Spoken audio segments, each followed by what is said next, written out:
Another interesting thing that I've had the opportunity to do, now I know the audience knows already that I'm 100 years old, but so be it, mis hijos, I'm 100. So another fun thing that I did, an exciting thing that I did, was that I worked at the Pentagon. And so many of my friends would say, you were a social activist your whole life, and then you land up in the Pentagon. How can that be? And I thought, mis hijos, you haven't learned anything. It's when you're inside that you make a difference. Outside, gritos y sombrerazos don't help. But inside, you start changing the climate a little bit at a time. So I enjoyed my years at the Pentagon. I had already retired. I don't know how many times I retired, mis hijos. If I had to return all the plaques, wow, it would take we could keep the post office in business for a long time, sending all my plaques back and me dieron as I retired. But I had already retired from a couple of jobs, and President Clinton asked me if I would go help at the Pentagon.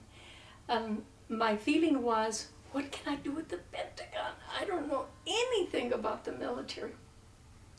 So I responded to the people that was calling on his behalf that I didn't know anything about the military. I didn't think I could do anything. They said, nearly every, I think the figure they gave me, I'm not sure, like 1 in every 10 adults, Americans, have been in the military and know about the military, or have a member of the family that's been in the military. So in the United States, you know an awful lot about the military. But they said what they wanted me to do, if I knew the Latin American psyche, and they knew that I had already been very, very successful in Honduras with the military. So they said I had what they were looking for. And so off I went to the Pentagon. Ay, Dios mío, aquí va Mari-Luci, straighten out the Pentagon. So I got there and I found out that it was at the time when the United States was encouraging all of Latin America to become democratic countries. And most of them were ruled by the military in one way, fashion, or another. The military were in control. So my role was to convince the Latinos that there is a legitimate role for the military in a democracy. That was my responsibility. So it was just very exciting years. You know what? I use the word exciting because my whole life has been exciting. I just love what has happened to me professionally. I've had a wonderful career. I would get to go to Latin America, sit with the military in one country, talk to them about the role of the military in a democracy. And I would see eyes looking at each other, and, you know, aquí viene el embajador Jaramillo a decirnos algo. And I would continue country to country to country to country. So I went all over Latin America, as I had done 100 times before. And then we decided that we would have a ministerial of all the heads of the military throughout Latin America.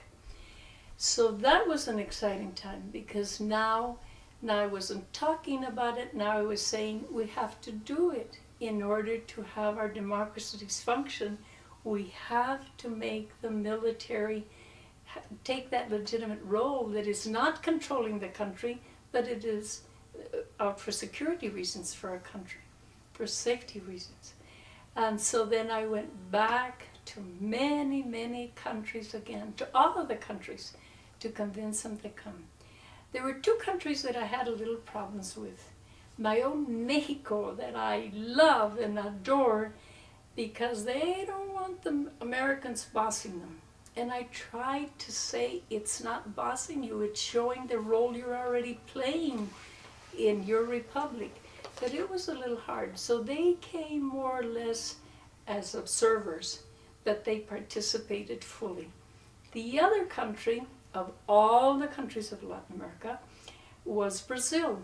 Brazil had 3 heads of their military. They were still the Air Force, still the Army, and still the Navy.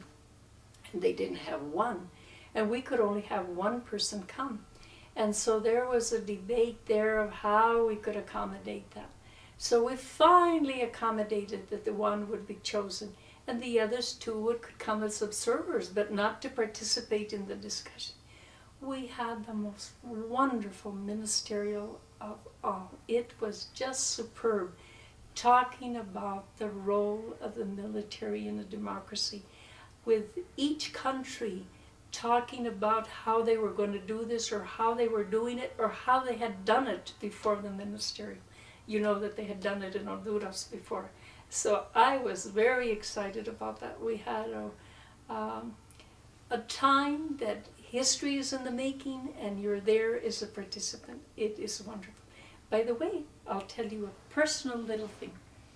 I got the highest award that can be given to a civilian for my work in that ministerial from our defense minister, Perry.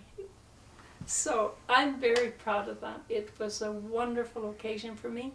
Very, very hard work, you can imagine, but it was something that, again, I was fortunate to be the only woman there getting to do all these things.